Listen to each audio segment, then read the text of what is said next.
നമുക്ക് ബാലിന്റെ ഗോമതിയുടെ ഇന്നത്തെ നല്ലൊരു കഥ കേട്ടാലോ? വീഡിയോ ഇഷ്ടപ്പെടുവാണെങ്കിൽ ഒന്ന് ലൈക്ക് ചെയ്ത് ഹൈപ്പ് ചെയ്യാൻ മറക്കരുത് കേട്ടോ. അങ്ങനെ ആലോക് എല്ലാരും കൂടെ അകത്തേക്ക് വന്ന സമയത്ത് തന്നെ അനന്തൻ എന്ത് ചെയ്തു? അവന്റെ കാരണം തീർത്ത് ഒറ്റ എണ്ണം കൂടെ പൊട്ടിക്കുകയാണ്. ഹെടാ, എന്റെ അനുജനാണല്ലോ എന്ന് കരുതിയിട്ടാ ഞാൻ ഇത്രയും കാലം ക്ഷമിച്ച്. എന്ത് പരിപാടിയാടാ നീ കാണിച്ചെന്ന് ചോദിച്ചോണ്ട് അപ്പോഴേക്കും അച്യുതൻ എന്റെ ഇടയ്ക്കിലേക്ക് കയറി. ഏട്ടാ, ഇനി അവനെ തല്ലല്ലെന്ന് പറഞ്ഞു. വീണ്ടും തല്ലാൻ കയ്യോ കഴിഞ്ഞപ്പോഴാ. ഏട്ടൻ എന്തിനാ അവനെ തല്ലുന്നേ? ഹെടാ, അവൻ ചെയ്ത നെറുകേടിന് പിന്നെ അവനെ തല്ലുവല്ലേ ചെയ്യേണ്ടതെന്ന് ചോദിച്ചു. ആ സമയത്ത് രാജശ്രീ വന്നിട്ട് പറഞ്ഞു, അവളത്ര നല്ലവളായിരുന്നു അനുശ്രീ. പോകുന്ന സമയത്ത് ഒരു വാക്കെങ്കിലും പറഞ്ഞിട്ടാണോ പോയത്? അതോനോട് അല്ലല്ലോ, അവളവളുടെ തോന്നിയാസം പോവുകയല്ലേ ചെയ്തേ. ആ സമയം നന്ദിത പറഞ്ഞു, അവൾ അത്രയ്ക്കും അടുത്തിട്ടുണ്ടായിരിക്കും ഇവിടെ, അതുകൊണ്ടായിരിക്കും അവള് പോയെന്ന് പറഞ്ഞു. ആ സമയം അച്യുതൻ പറഞ്ഞു, ഏട്ടാ ഒരു കാര്യം ഞാൻ പറയാം, ഇതങ്ങനെ വെറുതെ വിട്ടിട്ട് കാര്യമില്ല, ഇതിനെന്താണെങ്കിലും തിരിച്ചടി കൊടുക്കണമെന്ന് പറഞ്ഞു. അപ്പോഴേക്കും ആനന്ദം പറഞ്ഞു, അതിന്റെ ആവശ്യമൊന്നുമില്ല, ഇനിയിപ്പോ ഇത് ഈ പ്രശ്നം രൂക്ഷമാക്കാൻ പോകണ്ടെന്ന് പറഞ്ഞു. ഏട്ടാ, ഏട്ടൻ എന്ത് പറഞ്ഞാലും ശരി, ഇതിനെന്താണെങ്കിലും ഒരു പണി കൊടുത്തേ മതിയാവുള്ളൂ. അതിന് ഞാൻ നോക്കിയിട്ട് കാണുന്ന ഏറ്റവും നല്ല മാർഗം എന്താണെന്നറിയോ? മിത്ര ഇങ്ങോട്ടേക്ക് കൂട്ടിക്കൊണ്ട് വരണം. മിത്രയെ കൂട്ടിക്കൊണ്ട് വരാനോ? അതെ, മിത്ര ഇങ്ങോട്ട് കൂട്ടിക്കൊണ്ട് വരണം. അവരുടെ മോളെ അവര് വന്ന് വിളിച്ചോണ്ട് പോയില്ലേ, അതുപോലെ തന്നെ മിത്ര നമ്മൾ ഇങ്ങോട്ടേക്ക് കൂട്ടിക്കൊണ്ട് വരണം. ആ സമയത്ത് രാജശ്രീ പറഞ്ഞു, അത് ശരിയാ, മിത്രയ്ക്ക് അവിടെ സുഖമാണല്ലോ എന്ന് നമുക്കറിയത്തില്ലല്ലോ, അവര് പറഞ്ഞു കേട്ടുള്ള അറിവല്ലേ ഉള്ളെന്ന് പറഞ്ഞു. അപ്പോഴേക്കും ധർമ്മം പറഞ്ഞു, അതെ, എനിക്കൊരു കാര്യം പറയാനുണ്ട് ഏട്ടന്മാരെ. അച്യുതൻ പറഞ്ഞു, നമുക്ക് ഗുണമുള്ള കാര്യമാണെങ്കിൽ മാത്രം പറഞ്ഞാൽ മതി. അതെ, ഈ കുടുംബത്തിന് ഗുണമുള്ള കാര്യമാ. മിത്രയും കൂടി കൂട്ടിക്കൊണ്ട് വരണ്ട, മിത്ര അവിടെ നിൽക്കട്ടെ, എങ്കിൽ മാത്രമേ നല്ല രീതിയിൽ തന്നെ കൃഷ്ണമംഗലം മുന്നോട്ട് പോകത്തുള്ളൂ, അല്ലെങ്കിൽ ഒരു കാരണവശാലും അങ്ങനെ സംഭവിക്കില്ല എന്ന് പറഞ്ഞു. ഓ, ഇത് പറയാനായിട്ടാണോ നീ ഇങ്ങനെ? അനന്തേട്ട, അനന്തേട്ട അഭിപ്രായം എന്താന്ന് വെച്ചാൽ പറഞ്ഞില്ല. ആനന്ദം പറഞ്ഞു, നോക്കട്ടെ, എന്താണെങ്കിലും സമയമുണ്ടല്ലോ, എന്താന്ന് വെച്ചാൽ പിന്നീട് ചെയ്യാന്ന് പറഞ്ഞ് അനന്തൻ അങ്ങോട്ട് കയറിപ്പോയി. ആ സമയത്ത് ബാക്കി എല്ലാവരും കൂടെ പോയി കഴിഞ്ഞപ്പോൾ അച്യുതനും രാജശ്രീയും അതുപോലെ തന്നെ അലോകും മാത്രമായി. അപ്പോഴേക്കും രാജശ്രീ ദേഷ്യത്തോടു കൂടി അലോകിനോട് പറഞ്ഞു, എടാ നീ എന്ത് പരിപാടിയാടാ കാണിച്ചേ? അവൾ ഇത്തരക്കാരിയാന്ന് നീ ഒരു വാക്ക് പോലും എന്നോട് പറഞ്ഞില്ലോ. എന്റെ അമ്മ അവള് പോയല്ലോ, സമാധാനമായി, ഞാൻ രക്ഷപ്പെട്ടല്ലോ എന്ന് പറഞ്ഞു. എന്നാലും നിനക്ക് പറയായിരുന്നു, അമ്മ ഇനിയല്ലേ നമ്മൾ കളി തുടങ്ങാനായിട്ട് പോന്നേ, നമുക്കൊരു ഉഗ്രം പണി കൊടുക്കാന്ന് പറഞ്ഞു.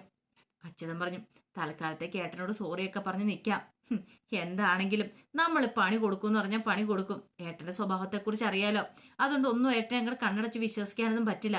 പക്ഷേ നമ്മൾ ചെയ്യേണ്ട കാര്യങ്ങളൊക്കെ നമ്മൾ ചെയ്യണമെന്നും പറഞ്ഞിട്ടാണ് അച്യുതൻ അവിടെ നിന്ന് അങ്ങോട്ട് കയറി പോകുന്നത്. പിന്നീട് ഗോമതി സ്റ്റോഴ്സിൽ ആകാശ് ഭയങ്കര സന്തോഷത്തോടുകൂടി രാമേട്ടനോട് അനുമോള് വന്ന കാര്യങ്ങളൊക്കെ പറയണം. രാമേട്ടൻ പറഞ്ഞു, ഓ ഇപ്പോഴും ഒരു സമാധാനമായത്. ശരിക്കും എനിക്കും ടെൻഷനായിരുന്നു, ബാലന്റെ ആ ഒരു സങ്കടം കാണായിരുന്നു. ബാലനൊന്നും തുറന്നു പറയുന്നില്ലെന്ന് മാത്രമേ ഉള്ളൂ, ബാലന്റെ ഉള്ളിലെല്ലാം നല്ല വിഷമമായിരുന്നു പറഞ്ഞു. എന്റെ ദൈവമേ, അച്ഛനെ ഓർത്ത് ഞാക്കും ടെൻഷൻ ഉണ്ടായിരുന്നു. ഈ കാര്യങ്ങളൊക്കെ അറിഞ്ഞു കഴിഞ്ഞപ്പോ ഇനി അച്ഛൻ ഇനി അനുമോളെ തിരികെ വീട്ടിലേക്ക് വിളിക്കാതിരിക്കുമോന്ന്. അതെങ്ങനെ ശരിയാവൂടെ ആകാശെ? ബാലൻ പിന്നെ വിളിക്കാതിരിക്കോ? അതൊന്നും പറയാൻ പറ്റില്ല എന്റെ രാമേട്ട. ഇനി അച്ഛൻ പറയുക, ഈ കുടുംബത്തിന്റെ അന്തസ്സും മാനം കളഞ്ഞവളാണ് നീ, നീ ഇങ്ങോട്ടേക്ക് വരണ്ടാന്ന് പറഞ്ഞാൽ തീർന്നില്ലേ? ബാലനൊന്നും ഒരിക്കലും അങ്ങനെ പറയില്ല എന്ന് പറഞ്ഞു. രാമേട്ട, ശരിക്കും പറഞ്ഞ അലോകിന്റെ അനുവിന്റെ കല്യാണം നടന്നില്ലെന്ന് അറിഞ്ഞു കഴിഞ്ഞപ്പോഴാ ശ്വാസം നേരെ വീണേ. ഓ, പിന്നെ എന്ത് ധൈര്യമായിരുന്നു അറിയാവോ? ശരിക്കും പറഞ്ഞാല് ഒരു സമാധാനം വന്ന അപ്പോഴാ. ഇങ്ങനെ അവർ സംസാരിച്ചുകൊണ്ടിരിക്കുന്ന സമയത്താണ് ആനന്ദും കൂടെ അങ്ങോട്ടേക്ക് വരുന്നത്. ആനന്ദ് പറഞ്ഞു, അതൊക്കെ ശരിയാ, ശരിക്കും പക്ഷേ നമ്മുടെ കുടുംബത്തിൽ സന്തോഷം സമാധാനം ഒക്കെ വരണമെങ്കിൽ ഇനിയിപ്പം മാമനും കൂടെ അങ്ങോട്ടേക്ക് വരണം, ധർമ്മം മാമൻ. അത് ശരിയാ ആനന്ദേട്ടാ, പക്ഷെ മാമൻ അങ്ങനെ വരുമെന്ന് തോന്നുന്നുണ്ടോ? വരണം, അതിന് മാമനാണ് പൈസ കട്ടെടുത്തേന്നും പറഞ്ഞോണ്ട് എല്ലാരും പറഞ്ഞെന്നും പറഞ്ഞോണ്ട് മാമൻ ആ ഒരു വിഷമല്ലേ, അത് നമുക്ക് മാറ്റിയെടുക്കണം. അതെങ്ങനെ മാറ്റിയെടുക്കാൻ പറ്റും? യഥാർത്ഥ പ്രതിയെ കണ്ടെത്തണം. ആനന്ദേട്ടാ, അതിനിപ്പോ എന്ത് ചെയ്യാൻ പറ്റും? യഥാർത്ഥ പ്രതി ആരാന്ന് നമ്മൾ എങ്ങനെ അറിയണേ? അതെ, അധിക നാളൊന്നും അവർക്ക് കള്ളത്തരം കാണിക്കാൻ പറ്റില്ല. എന്തായാലും പലനാൾ കള്ളൻ ഒരു നാൾ പിടിക്കപ്പെടും പറഞ്ഞാലേ പിടിക്കപ്പെടും. അവരെ സഹായിക്കുന്ന ആൾക്കാരും പിടിക്കപ്പെടും. മുകളിലിരിക്കുന്ന ദൈവമേ അധിക നാളും അവരൊന്നും അവരെ വാഴ്ത്തില്ല എന്ന് പറഞ്ഞു. ആകാശ് പറഞ്ഞു, പിന്നെ എന്റെ ആനന്ദേട്ടാ, ഇതൊക്കെ വല്ല നടക്കുന്ന കാര്യമാണെന്ന് പറഞ്ഞിട്ട് സാധനങ്ങളൊക്കെ എടുത്തു വെക്കാൻ പോവാണ്. രാമേണ്ണും അങ്ങോട്ട് മാറിക്കഴിഞ്ഞപ്പോഴത്തേനും ആനന്ദ് പതുക്കെ പോയി ക്യാമറ നോക്കുകയാണ്. പൊസിഷനൊക്കെ ശരിയാണ്, കുഴപ്പമൊന്നുമില്ല. ആ സമയം രാമേണ്ണ അങ്ങോട്ട് വന്നു കഴിഞ്ഞപ്പോൾ ആനന്ദ് ചോദിച്ചു, രാമേട്ടാ ഈ ഉദയഭാനു അങ്കിള് ഇങ്ങോട്ടേനും വന്നായിരുന്നു എന്ന് ചോദിച്ചു. എന്താ ഇന്നെങ്ങാനും വരാന്ന് പറഞ്ഞിട്ടുണ്ടോ?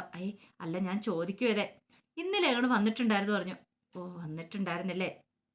അതെ, വന്നിട്ടുണ്ടായിരുന്നു പറഞ്ഞു.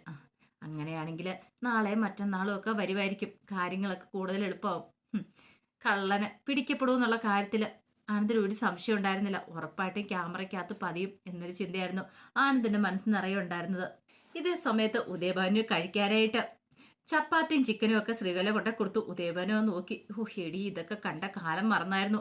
ഓ കഞ്ഞി ആ ചുട്ട മുളകും കഴിച്ച് കഴിച്ച് നാവിന്റെ രുചി വരെ പോയിട്ടുണ്ടായിരുന്നു. എത്ര കാലം കൂടെ എങ്ങനെ ഒരു ഫുഡൊക്കെ കാണുന്നത് തന്നെ. ഓ ഇപ്പോഴെനിക്ക് സമാധാനമായെന്ന് പറഞ്ഞു. അത് കേട്ട് കഴിഞ്ഞപ്പോൾ ശ്രീകല പറഞ്ഞു, അല്ല ഉദയേട്ടാ, ഉദയേട്ടൻ ഇങ്ങനെ ഇടയ്ക്കിടയ്ക്ക് പൈസ കൊണ്ടിരുന്നുണ്ടല്ലോ, എവിടുന്ന എന്തേലും തരികടപ്പണി ചെയ്തിട്ടാണോ? എടി എന്ത് തരികട കാണിച്ചിട്ടാണെങ്കിലും ഉദയഭാനു പൈസ കൊണ്ടിരുന്നുണ്ടല്ലോ, അതുകൊണ്ട് നീ അതിനെക്കുറിച്ചൊന്നും കൂടുതൽ ചിന്തിക്കണ്ടെന്ന് പറഞ്ഞു. ആ പിന്നെ ഉദയേട്ടനോട് ഒരു കാര്യം ഞാൻ പറയാൻ മറന്നുപോയി. കഴിഞ്ഞ ദിവസം പുറത്തുപോയ സമയത്ത് ഞാൻ ആനന്ദിനെ കണ്ടിട്ടുണ്ടായിരുന്നു. അതേന്ന് ഞാൻ ആകപ്പാടെ ഒന്ന് ഭയന്നു പോയി. പക്ഷെ ഭയന്ന പോലെ ഒന്നും സംഭവിച്ചില്ല എന്ന് പറഞ്ഞു. ആണോ? അതെ. ഉദയേട്ടനെ കുറിച്ചൊക്കെ ചോദിക്കുകയും ചെയ്തു. പിന്നെ കഴിഞ്ഞൊരു ദിവസം എന്നെ വിളിച്ചിട്ടുണ്ടായിരുന്നു. ഉദയേട്ടനെ വിളിച്ചിട്ട് കിട്ടിയില്ല എന്ന് പറഞ്ഞു. പിന്നീട് പറയുകയും ചെയ്തു, ധർമ്മൻ അവിടുന്ന് പണം മോഷ്ടിച്ച കാര്യമൊക്കെ. എന്നിട്ട് പറഞ്ഞെന്താണെന്നറിയോ, ഇടയ്ക്കിടയ്ക്ക് ഉദയേട്ടനോട് കടയിലേക്ക് ചെല്ലണം, അങ്കിളും അന്യം ചെന്നിട്ട് കടയിലെ കാര്യങ്ങളൊക്കെ ഒന്ന് നോക്കണം എന്നൊക്കെ പറഞ്ഞു. അവൻ അങ്ങനെ പറഞ്ഞോ? അതേന്നെ അങ്ങനെ പറഞ്ഞു. എടി ഇപ്പോഴെനിക്ക് സമാധാനമായെന്ന് പറഞ്ഞു. എന്താ? ഒന്നുമില്ലാന്ന് പറഞ്ഞു. ദേ ഉദയേട്ടാ, ഉദയേട്ടൻ അങ്ങോട്ടേക്ക് ഇടയ്ക്കിടയ്ക്ക് പോണോട്ടോ. എന്നാലും ആ ധർമ്മം കാണിച്ച പരിപാടിയെ വെറും 25,000 രൂപ ഇത്രയും നാളും അവിടെ നിന്നിട്ട് എടുത്തോണ്ട് പോയത്. അതൊക്കെ ചേരുന്ന പടിയാണോ എന്നൊക്കെ പറഞ്ഞു. ആ സമയം ഉദയഭാനു പറഞ്ഞു, നമുക്ക് എത്രയും പെട്ടെന്ന് വിദ്യയുടെ കല്യാണം നടത്തണം. എന്റെ മനുഷ്യ, അതിന് പണം എവിടുന്ന? പണമൊക്കെ ഉണ്ടാവും, നീ ധൈര്യമായിട്ടിരിക്കുക, ഞാനല്ലേ ഉള്ളത്. അധികം വൈകാതെ വിദ്യയുടെ കല്യാണം നമുക്ക് നടത്തിയേ മതിയാവുള്ളൂ. ഉദയഭാനുവിന് നല്ല പ്രതീക്ഷകളും കാര്യങ്ങളൊക്കെ ആയിരുന്നു. ഇതേ സമയത്ത് ദേവമംഗലത്ത് അനു മീനാക്ഷിയോടും മിത്രയോടും ഒക്കെ അലോകിനെ അടിച്ച കഥകളൊക്കെ പറയണം. എല്ലാം കേട്ട് കഴിഞ്ഞപ്പോഴത്തേന് മീനാക്ഷി പറഞ്ഞു, പിന്നെ ഇത് വെറും പുളുവാന്ന് പറഞ്ഞു. അപ്പോഴേക്കും മിത്രം പറഞ്ഞു, പിന്നല്ലേ അലോകിന് ഇടിച്ചിഞ്ച പരുവാക്കുമെന്ന് പറഞ്ഞ അത്ര എളുപ്പമുള്ള കാര്യമല്ല, ഞങ്ങളിതൊക്കെ വിശ്വസിക്കണമല്ലേ? എങ്കിൽ വേണ്ട, വിശ്വസിക്കണ്ട, ഞാൻ നിർത്തിയെന്ന് പറഞ്ഞു. അപ്പോഴേക്കും മീനു പറഞ്ഞു, അങ്ങനെ പറയരുത്, ബാക്കിയും കൂടെ പറ കേൾക്കട്ടെ. പിന്നീട് ആ കത്തി കാണിച്ച് അവനെ ഭീഷണിപ്പെടുത്തിയ കാര്യങ്ങളൊക്കെ പറയണം. ഇതെല്ലാം കേട്ട് കഴിഞ്ഞപ്പം ഭയങ്കര ആകാംക്ഷയോട് കൂടി മീനാക്ഷിയും മിത്രയും കൂടെ അനുവിനെ ഇങ്ങനെ നോക്കുകയാണ്, ഇതൊക്കെ സംഭവിച്ചാണോ എന്നൊക്കെയുള്ള രീതിയിൽ. അപ്പോഴാണ് ക്ഷേത്രത്തിൽ പോയിട്ട് ഗോമതി അങ്ങോട്ടേക്ക് വരുന്നത്. ഗോമതി എന്നിട്ട് പറഞ്ഞു, ഓഹോ എല്ലാവരും കൂടി ഇരുന്ന് കഥ പറയല്ലേ, ഞാനും കൂടെ വന്നിട്ട് പറഞ്ഞാൽ പോരായിരുന്നു എന്ന് ചോദിച്ചു. അതെ, അമ്മ വന്നിട്ട് പറയാന്നൊക്കെ ഓർത്തിരുന്ന, പക്ഷെ ഞാൻ അങ്ങ് നേരത്തെ തുടങ്ങി എന്നൊക്കെ അനു പറഞ്ഞു. അങ്ങനെ കൊണ്ടുവന്ന് അനുവിൻ്റെ നെറ്റിയിൽ പ്രസാദമൊക്കെ തൊട്ട് കൊടുക്കുവാണ്. മീനാക്ഷിക്ക് തൊട്ട് കൊടുക്കാൻ തുടങ്ങി. മീനാക്ഷി പറഞ്ഞു, ഞാൻ കുളിച്ചില്ല എന്ന് പറഞ്ഞു. അങ്ങനെ സന്തോഷത്തോടെ നിൽക്കുന്ന സമയത്ത് ഗോമതി പറഞ്ഞു, ഇന്ന് പോയി ഭഗവാനുടെ ഞാൻ നന്നായിട്ട് പ്രാർത്ഥിച്ചു, ദേ പാൽപ്പായസമൊക്കെ കഴിപ്പിച്ചിട്ടുണ്ടെന്ന് പറഞ്ഞു. അങ്ങനെ പാൽപ്പായസമൊക്കെ എടുത്ത് അവർക്ക് കൊടുക്കുകയാണ്. പിന്നീട് അനുവിനോട് പറഞ്ഞു, എന്നാലും എൻ്റെ മോളെ, നീ ഇത്രമാത്രം സഹിച്ച് അവിടെ നിൽക്കേണ്ട കാര്യം ഉണ്ടായിരുന്നോ? നിനക്ക് ഇങ്ങോട്ടേക്ക് പോന്നാ പോരായിരുന്നോ? നീ എന്തിനാ ഇങ്ങനെ ഒരു ത്യാഗം ചെയ്തേ? അമ്മേ, അന്ന് ആ പ്രശ്നം ഉണ്ടാകുന്ന സമയത്ത് എൻ്റെ മനസ്സിൽ അച്ഛൻ്റെ അമ്മയുടെ മുഖമൊക്കെ മാത്രമേ ഉണ്ടായിരുന്നുള്ളൂ. നിങ്ങൾ തല കുനിച്ച് നിൽക്കുന്നത് അതെനിക്ക് ചിന്തിക്കാൻ പറ്റുന്നതിൽ അപ്പുറമായിരുന്നു. അങ്ങനെ നമുക്കിട്ട് പണിയെന്ന് അവനെ വെറുതെ വിടാൻ പാടില്ലല്ലോ, അതുകൊണ്ടാണ് ഞാൻ രണ്ടും കൽപ്പിച്ച് അങ്ങോട്ടേക്ക് പോയത്. അപ്പം ഞാൻ എന്നെക്കുറിച്ചൊന്നും ചിന്തിച്ചില്ല എന്ന് പറഞ്ഞു. ഗോമതിക്ക് വിഷമായി. ഗോമതി അനുവിനെ ചേർത്ത് പിടിച്ചിട്ട് പറഞ്ഞു, എന്നോട് ക്ഷമിക്കും മോളേന്ന് പറഞ്ഞു. അപ്പോഴേക്കും മീനാക്ഷി പറഞ്ഞു, ദേ അനു, നീ ക്ഷമ കൊടുക്കുമൊന്നും വേണ്ട കേട്ടോ എന്ന് പറഞ്ഞു. മാപ്പ് കൊടുക്കണ്ടെന്ന് പറഞ്ഞു. അതിനെ കുറച്ച് ചെലവുണ്ടെന്ന് പറഞ്ഞു. ചെലവോ? അതെ, ചെലവ് ചെയ്യുവാണെ മാത്രം കൊടുത്താൽ മതി എന്ന് പറഞ്ഞു. അനു പറഞ്ഞു, ആ അതെ, അത് ശരിയാന്ന് പറഞ്ഞു. ഗോമതി പറഞ്ഞു, എങ്കിൽ ശരി, ചെലവ് ചെയ്യാം. ആനന്ദും ശ്രീദേവമോളും എല്ലാവരും കൂടെ ഇങ്ങോട്ടേക്ക് വന്നോട്ടെ, എന്നിട്ട് നമുക്ക് ചെലവ് ചെയ്യാന്ന് പറഞ്ഞു. ശരി, ആയിക്കോട്ടെ എന്ന് പറഞ്ഞു. ആ സമയം അനന്ത ഫോൺ ചെയ്തുകൊണ്ടിരിക്കുകയാണ് കൃഷ്ണമംഗലത്ത്. അനന്തൻ്റെ അടുത്തേക്ക് അച്യുതം വന്നു. അച്യുതം വന്നിട്ട് പറഞ്ഞു, അനന്തേട്ടാ, എനിക്കൊരു കാര്യം പറയാനുണ്ടെന്ന് പറഞ്ഞു. പെട്ടെന്ന് അനന്ത കോള് കട്ട് ചെയ്ത്, എന്താടാ? എന്നോട് ക്ഷമിക്കണം, ഞാൻ അങ്ങനെയൊക്കെ പറയാൻ പാടില്ലായിരുന്നു. എടാ, നിന്റെ അടവ് അഭ്യാസമൊന്നും എൻ്റെ അടുത്ത് വേണ്ടാന്ന് പറഞ്ഞു. അയ്യോ, ഇത് ശരിക്കും അടവ് അഭ്യാസമൊന്നും അല്ല, അലോകിനെ തല്ലിക്കഴിഞ്ഞപ്പോൾ ഞാൻ അങ്ങനെയൊക്കെ പറഞ്ഞില്ലേ, എന്നോട് ക്ഷമിക്കണം എന്ന് പറഞ്ഞു. അത് കേട്ടതും അനന്തൻ പറഞ്ഞു, ഇനി ഒരു വാശിയും വൈരാഗ്യത്തിൻ്റെയും കാര്യമൊന്നുമില്ല, അവരോട് പ്രതികാരം ചെയ്യാൻ പോകേണ്ട കാര്യമൊന്നുമില്ല. അനന്തേട്ടാ, ശരിക്കും അനന്തേട്ടൻ ഇങ്ങനെ പറയുന്നത് എന്തുകൊണ്ടാണെന്ന് എനിക്കറിയാം. മിത്ര അവിടെ ഉണ്ടല്ലോ, അങ്ങനെ പ്രതികാരത്തിന് പോയിട്ടുണ്ടെങ്കിൽ മിത്രയുടെ ജീവിതം എന്താവും ഓർത്തിട്ടല്ലേ. മിത്ര നമുക്ക് ഇങ്ങോട്ടേക്ക് വിളിക്കാം, മിത്ര ഇവിടെ വന്നാൽ പിന്നെ പ്രശ്നമില്ലല്ലോ, അവൾ ഇങ്ങോട്ടേക്ക് വരട്ടെ എന്ന് പറഞ്ഞു. ആ സമയത്താണ് ധർമ്മൻ അങ്ങോട്ടേക്ക് വരുന്നത്. ധർമ്മം വന്നിട്ട് എന്താ രണ്ടുപേരും കൂടെ ഒരു ഗൂഢാലോചന? ഒന്നുമില്ലടാ, ഞങ്ങൾ നിന്നെക്കുറിച്ചൊക്കെ സംസാരിച്ചുകൊണ്ടിരിക്കുമായിരുന്നു. എന്നെക്കുറിച്ചോ? എന്താ അച്യുതേട്ടാ? അതെ, നീ ഇങ്ങനെ നടന്നിട്ട് കാര്യമില്ല, നിനക്കൊരു കടയിട്ട് തരണമല്ലോ. കടയൊന്നും വേണ്ട, എനിക്ക് അതിൻ്റെ ആവശ്യമില്ല, അതൊന്നും പറഞ്ഞിട്ട് കാര്യമില്ല. നിനക്ക് നല്ല ഒന്നാന്തരം കടയിട്ട് തരും, നീ മുതലാളിയാവാനിട്ട് ഒരുങ്ങിയിരുന്നോ എന്നും പറഞ്ഞിട്ട് അച്യുതനും അനന്തനും കൂടെ അങ്ങോട്ട് പോവാണ്. ധർമ്മന് ആകെപ്പാടെ ടെൻഷനായി. ഇങ്ങാനും ഇനിയിപ്പോൾ അവരങ്ങനെ ചെയ്യുമോ എന്നൊരു ചിന്ത ധർമ്മൻ്റെ മനസ്സിലുണ്ടായി. അപ്പോൾ അതിൻ്റെ വിശേഷങ്ങളൊക്കെയാണ് നമ്മൾ കാണുന്നത്.